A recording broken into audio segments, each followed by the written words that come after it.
नमस्कार, स्वागत है आप सभी का। आप देख रहे हैं द वर्ल्ड टुनाइट। मैं हूं आपके साथ आशुतोष चतुर्वेदी। आज बुलेटिन में सबसे पहले बात करेंगे पड़ोसी मुल्क पाकिस्तान की फितरत की, जो शायद कभी भी बदल सकती है, कभी भी बदल जाती है। अभी उन मासूमों के कब्र की मिट्टी भी नहीं सूखी होगी कि पाक के सियासत का दौर भी शुरू हो गया है। खैबर पख्तूनख्वा में 50 से ज्यादा आतंकियों को पाक की सेना ने मार गिराया है, जो एक अच्छी खबर थी। लेकिन दूसरी तरफ पाकिस्तान ने मुंबई हमलों के अहम आरोपी ज़कीउर रहमान लखवी को जमानत पर रिहा कर दिया है।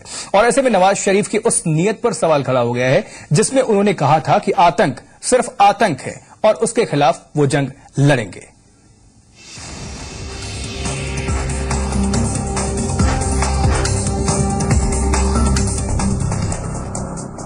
मुंबई हमलों के 6 साल बीत चुके हैं, लेकिन दोषियों को सजा मिलने के बजाय वो एक एक कर रिहा हो रहे हैं। एक और ऐसा ही खूंखार चेहरा आज पाकिस्तान की बदौलत सलाखों से बाहर है। नाम ज़कीउर रहमान लखवी, कमांडर लश्कर तैयबा, 26/11 हमले का मास्टरमाइंड। 26 नवंबर 2008 को मुंबई पर यह आतंकी हमला ज़कीउर रहमान लखवी ने ही करवाया था। ये वही लखवी है जिसने सैकड़ों लोगों की हत्या की साजिश रची थी। मुंबई पर हमले का पूरा खाका लखवी ने ही तैयार किया था। हमले की जगह और समय लखवी ने ही तय किया था। 26 नवंबर 2008 को कसाब समेत 10 आतंकियों ने मुंबई पर हमला किया था। हमले के दौरान लखवी ही सैटेलाइट फोन पर आतंकवादियों को निर्देश दे रहा था। कराची में बने कंट्रोल रूम में बैठा लखवी हमारे नागरिकों की मौत का आदेश दे रहा था।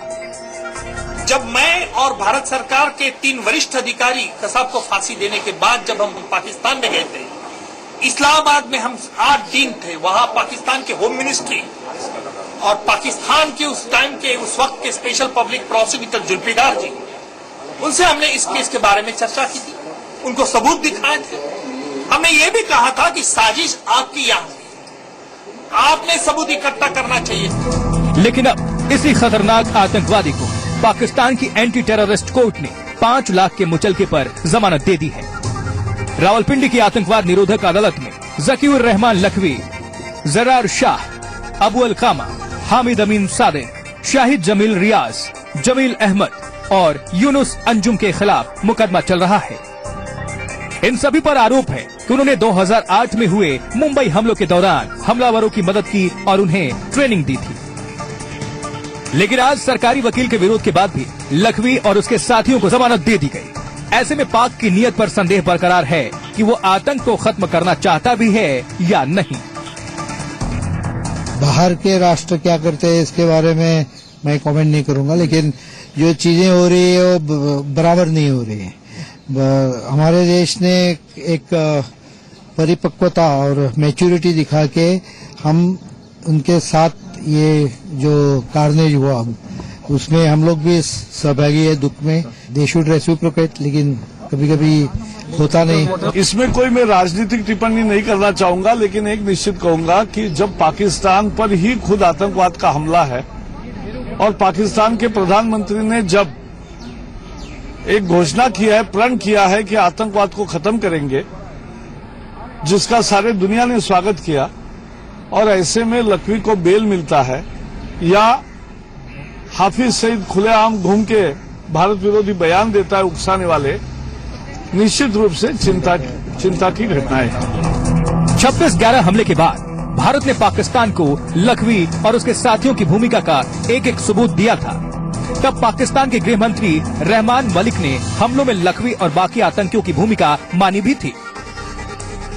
लखवी 7 दिसंबर 2008 को पाक अधिकृत कश्मीर के मुजफ्फराबाद से गिरफ्तार हुआ था। पाकिस्तान ने लखवी को भारत के हवाले करने से मना किया था। पाकिस्तान ने खुद 26/11 का मुकदमा चलाने का फैसला किया। 25 नवंबर 2009 को लखवी समेत 7 लोगों पर आरोप तय हुए थे। जमानत दे दी गई है, इसका मतलब कहते कुछ हैं करते कुछ हैं। ना तो इन्वेस्टिगेशन सही होती है और ना ही प्रोसिक्यूशन। अगर अदालत में आप मटेरियल नहीं देंगे जो उसके खिलाफ है या उसको इकट्ठा नहीं करेंगे तो अदालत इंडेफिनिटली तो किसी को जेल में रख नहीं सकती है। तो यही वजह है कि टेररिज्म के काबू नहीं पाया जा रहा। पाकिस्तान ने हाफिज सईद जैसे मोस्ट वांटेड आतंकवादी को पूरा संरक्षण दे रखा है और अब जकीउर रहमान लखवी को भी आजाद कर दिया है। अब इस खबर को लेकर तरह तरह के कयास लगाए जा रहे हैं, लेकिन पीछे की कहानी कुछ भी हो, सामने जो दिख रहा है वो पाकिस्तान का वही पुराना चेहरा है। ब्यूरो रिपोर्ट, जी मीडिया। और अब हम आपको जकीउर रहमान लखवी का पूरा प्रोफाइल दिखाते हैं, जिससे आपको ये पता चलेगा कि किस तरह से लखवी पाकिस्तान में पाले पोसे जा रहे आतंकवाद का एक बड़ा चेहरा है। इस शख्स का चेहरा देश भुला नहीं सकता। जकीउर रहमान लखवी उर्फ छोटा चाचा, पता चाक नंबर 18/8 एल रिनाला खुर्द, तहसील रिनाला खुर्द, जिला उकारा, पाकिस्तान। भारत की नेशनल इन्वेस्टिगेशन एजेंसी यानी कि एनआईए की वांटेड लिस्ट में दिख रहा ये शख्स 26/11 के मुंबई हमले में हुई 166 मौतों का जिम्मेदार है। आपको बताते हैं कौन है ये हत्यारा। लश्कर तैयबा का टॉप कमांडर जकीउर रहमान कश्मीर में फिदाइन हमलावरों की फौज तैयार करा रहा था। करगिल युद्ध के बाद उसने सार्वजनिक तौर पर भारत में फिदाइन हमले छेड़ने की धमकी भी दी थी। 2006 में उसने लश्कर तैयबा के आतंकियों को आत्मघाती हमलों की ट्रेनिंग देनी शुरू की। भारतीय खुफिया एजेंसीज के मुताबिक लखवी की भूमिका आजम चीमा के साथ 2006 के मुंबई ट्रेन धमाकों में भी है। लखवी ने ही 26/11 के मुंबई हमलावरों को भारत भेजने से पहले कराची में ट्रेनिंग दी थी। जकीउर रहमान ने ही कसाब के घरवालों से मुंबई हमले में संपर्क किया था और उसे 1.5 लाख रुपए दिए थे। 2008 में मुंबई पर आतंकी हमले के वक्त लखवी लश्कर तैयबा का ऑपरेशनल हेड था। लखवी चचन्या, बोस्निया और इराक में हुए आतंकी हमलों में भी शामिल था। मुंबई हमले के बाद लखवी को पीओके के एक ट्रेनिंग कैंप से पकड़ा गया था। 2009 में लखवी सहित 7 आतंकवादियों के खिलाफ रावलपिंडी की कोर्ट में केस चलाया गया। 2010 में ये केस इस्लामाबाद की एंटी टेररिज्म कोर्ट में ट्रांसफर हो गया। इस साल अप्रैल में केस की सुनवाई करने वाले स्पेशल जज ने सुरक्षा कारणों से खुद को केस से अलग कर लिया था। साफ है, ऐसे शख्स को जो भारत में सैकड़ों मौतों का जिम्मेदार है, उसे जमानत देकर पाकिस्तान ने दिखा दिया है सैकड़ों मासूम जाने गंवाकर भी उसे अक्ल नहीं आई है। ब्यूरो रिपोर्ट, जी मीडिया। और यहाँ गौर करने वाली बात यह है कि एक दिन पहले ही पाकिस्तान के प्रधानमंत्री नवाज शरीफ ने 133 बच्चों की हत्या पर आंसू बहाते हुए आतंकवाद को उखाड़ फेंकने के पहाड़े रट रहे थे वो, और अच्छे और बुरे तालिबान की कहानी पर पछता रहे थे। और अगले ही दिन आतंकवाद को फिर से भारत और पाकिस्तान के पाले में रखकर देखने लगे। अपने देश में गई मासूम जानों पर फिक्र छोड़कर भारत में 6 साल पहले हुए हमलों के दोषियों को खुलेआम घूमने की छूट देने लगे। पाकिस्तान बेशर्म होकर दुनिया के सामने आ चुका है और अपनी नीयत खुद ही उजागर भी कर रहा है।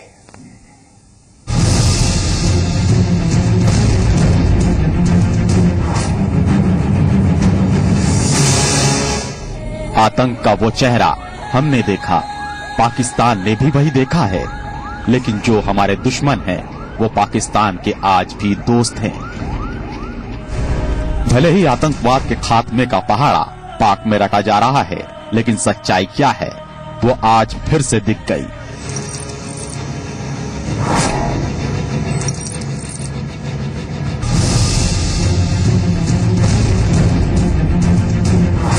लश्कर तैयबा का ऑपरेशनल हेड, जिसने 26/11 के मुंबई हमले के पूरे प्लान को तैयार किया था, वो पाक में बेखौफ है। मुंबई हमले में मारे गए 166 लोगों का गुनहगार 6 साल बाद आजाद हो गया।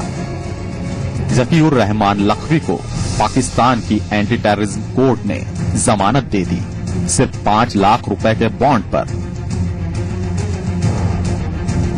क्या हमारे देश के 166 बेगुनाहों की जान की कीमत सिर्फ 5 लाख है? ये पाकिस्तान की बेशर्मी की इंतहा है, क्योंकि एक दिन पहले ही पाकिस्तान के प्रधानमंत्री नवाज शरीफ आतंकवाद में भेदभाव न करने की कसम खा रहे थे। हमने बैठ के उसको डिबेट किया था कि ये अपना किसी की तमीज तफरीक नहीं की जाएगी इस ऑपरेशन को करते वक्त, और उस पर बाकायदा अमल किया गया और ये नहीं देखा गया कि कौन कहाँ का रहने वाला है, कौन कहाँ का नहीं है। ये ऑपरेशन दहशतगर्दों के खिलाफ था और दहशतगर्दी के खिलाफ ये ऑपरेशन किया गया। किसी भी कीमत पर अपनी सरजमीन को एक दूसरे के खिलाफ इस्तेमाल नहीं होने देंगे और हम उस पर सख्ती के साथ कारबंद हैं। पाक अगर ये बातें कहे भी तो भरोसा नहीं होता, क्योंकि उसे किसी की भी परवाह नहीं है, न ही अपने देश के मुस्तकबिल की, न ही अपने बच्चों की बेरहम हत्या की। पेशावर में मारे गए उन 132 बच्चों का खून भी नहीं सूखा और पाकिस्तान ने लखवी जैसे आतंकवादी को जमानत देकर बता दिया कि वो आतंकवाद से लड़ने के लिए कितना संजीदा है। अभी हाल में ही पेशावर में बड़ी संख्या में बच्चों की जिस निर्ममतापूर्वक हत्या जिस प्रकार से की गई है, अब उसके बाद मुंबई की आतंकवादी वारदात के मुलजिम को बेल ग्रांट किया जाना, इसे मैं बहुत ही दुर्भाग्यपूर्ण मानता हूं और मैं मानता हूं कि कहीं न कहीं पाकिस्तान के सरकार के द्वारा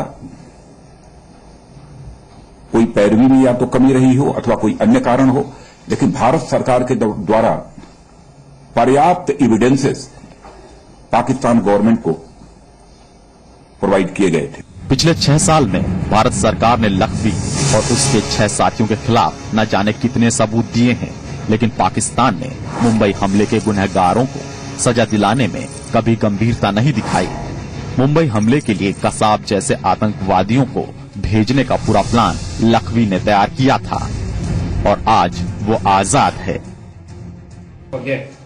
That the entire conspiracy of the Mumbai attacks was planned. हमें भूलना नहीं चाहिए कि मुंबई हमले की पूरी साजिश पाकिस्तान में रची गई थी। हमें भूलना नहीं चाहिए कि जो लोग साजिश में शामिल थे और जिन्होंने इसे अंजाम दिया वो पाकिस्तानी नागरिक थे। ये पाकिस्तान सरकार की जिम्मेदारी है कि वो ऐसे सबूत मुहैया कराए। ये हमारा मानना है कि 99% सबूत पाकिस्तान में ही है।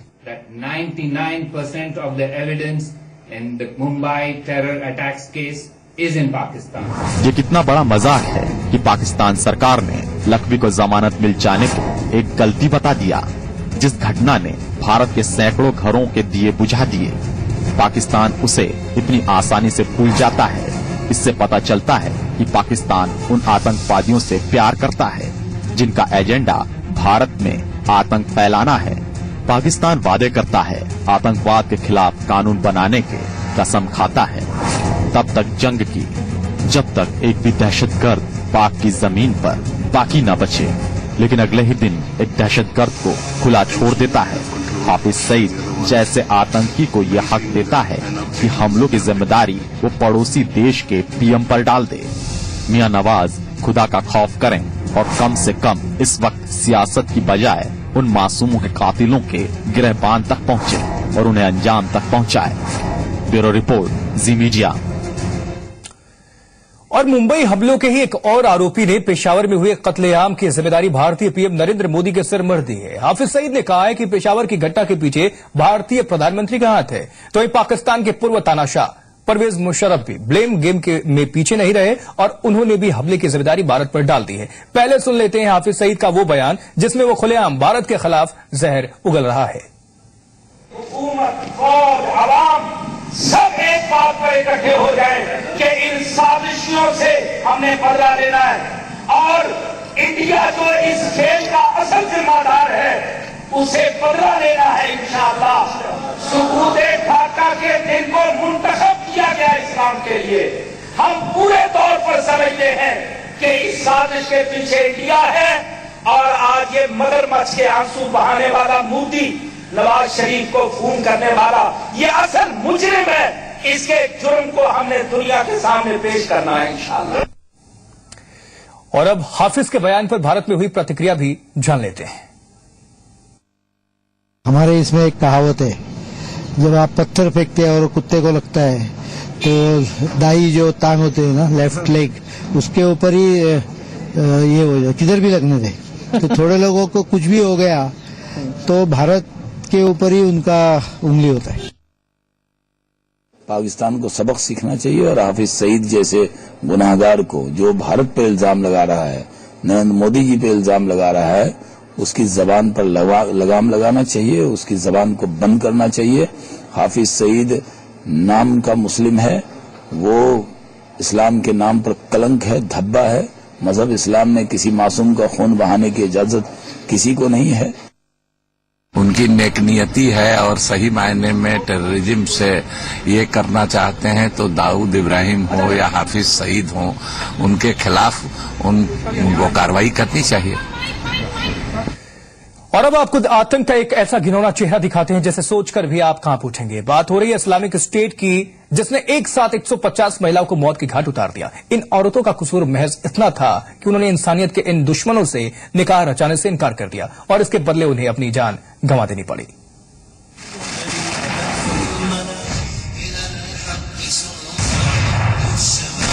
इस्लामिक स्टेट की एक और घिनौनी करतूत, 150 महिलाओं को मौत के घाट उतारा। शादी से इनकार के बदले मौत।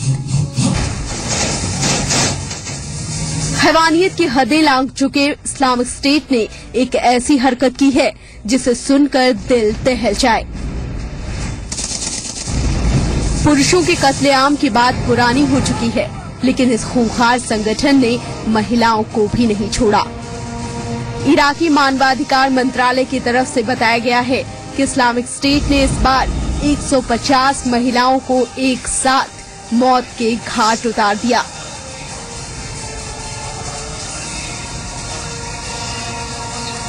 ये वहशियाना हरकत फलूजा में की गई। इन औरतों का गुनाह ये था कि इन्होंने जिहादियों से निकाह करने से इनकार कर दिया। हैरानी की बात ये कि मारी गई औरतों में से कई की कोख में एक और जान पल रही थी। इन्हें मारने वाले आतंकी का नाम अबू अनस अल-लीबी है।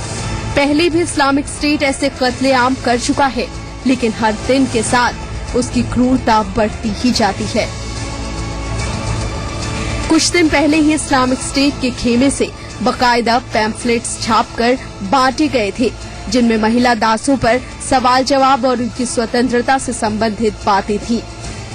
पैम्फलेट में कहा गया था कि गैर मुस्लिम महिलाओं और बच्चों को बेचा जा सकता है, उन्हें तोहफे के तौर पर भी एक दूसरे को दिया जा सकता है, नाबालिग लड़कियों से रेप भी किया जा सकता है। इस्लामिक स्टेट के पैम्फलेट में कहा गया कि दूसरी आस्था की महिला को बंदी बनाना सही है और उसके साथ रेप करने में भी कोई बुराई नहीं, क्योंकि दास पर उसके मालिक का पूरा अधिकार होता है।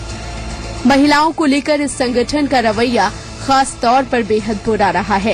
इस्लामिक स्टेट के राज में औरतों की दुर्दशा को लेकर खबरें आती रही हैं। उसने जिस किसी इलाके में हमला किया, वहां के पुरुषों की हत्या कर दी, लेकिन महिलाओं को अपने साथ बंदी बनाकर ले गए। पहली बार महिलाओं के कत्ल की खबर इस तरह सामने आई है। यजीदी महिलाओं की खरीद फरोख्त के घिनौने वीडियो भी इस्लामिक स्टेट ने पोस्ट किए थे। साथ ही उन्हें लगातार जिहाद अल निकाह के लिए मजबूर किया जाता है। उनके सामने दो ही शर्तें रखी जाती हैं। जिहाद अल निकाह यानी मुस्लिम बनकर जिहादियों से निकाह, या फिर उनके साथ वही होता है जो फलूजा में 150 महिलाओं और लड़कियों के साथ हुआ। Bureau report, C media. और दुनिया भर में रूसी राष्ट्रपति की अपनी एक अलग पहचान है, क्योंकि उनकी हर अदा सबसे जुदा है।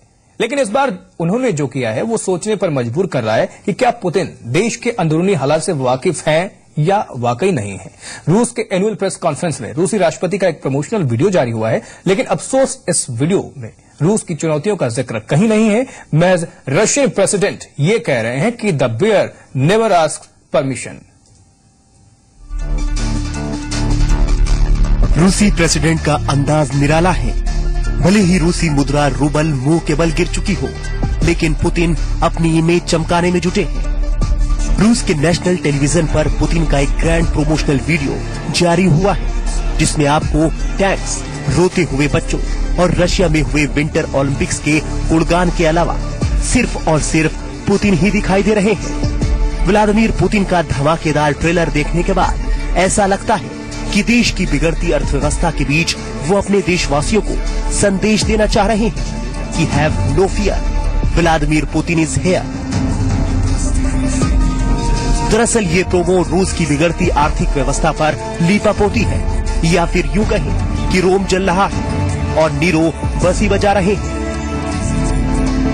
व्लादिमीर पुतिन के फिल्मी प्रोमो को रूस के राष्ट्रीय चैनल ने बनाया है, जिसमें पुतिन की अच्छी बातों और उनकी हिम्मत वाले कारनामों का बखान किया गया है।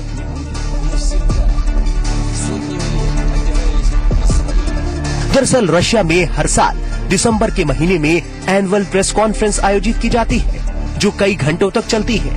इस प्रेस कॉन्फ्रेंस में रशिया के राष्ट्रपति पत्रकारों के सवालों का जवाब देते हैं। और खास बात यह है कि इस एनुअल प्रेस कॉन्फ्रेंस में पत्रकार एक से ज्यादा सवाल भी पूछ सकते हैं और उन पर सवालों की कोई पाबंदी भी नहीं होती। एनुअल प्रेस कॉन्फ्रेंस का मकसद पूरे साल में सरकार के कामकाज, देश की अर्थव्यवस्था और अंतर्राष्ट्रीय मसलों पर बात करना होता है। व्लादिमीर पुतिन मॉस्को में एक आलीशान कमरे में 10वीं एनुअल प्रेस कॉन्फ्रेंस में पत्रकारों के सवालों का जवाब दे रहे थे।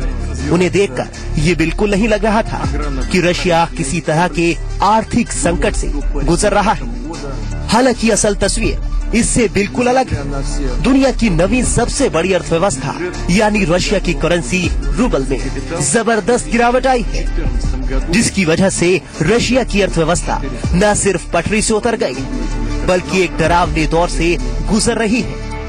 लेकिन हैरानी की बात यह है कि अभी रूस के 80% लोग पुतिन को कॉज नहीं बल्कि सॉल्यूशन के तौर पर देखते हैं। 22 नवंबर से 7 दिसंबर के बीच हुए सर्वे में रूस के 80% लोगों ने पुतिन पर फिर से भरोसा जताया है। लेकिन खास बात यह है कि इनमें से ज्यादातर लोग या तो समाचार के लिए नेशनल चैनल देखते थे या तो बेहद कम वक्त समाचार पर देते थे। ऐसे में लग रहा है कि रूस की चमचमाती तस्वीर दिखाने वाला पुतिन का प्रोमो काम करेगा। ब्यूरो रिपोर्ट, ज़ी मीडिया।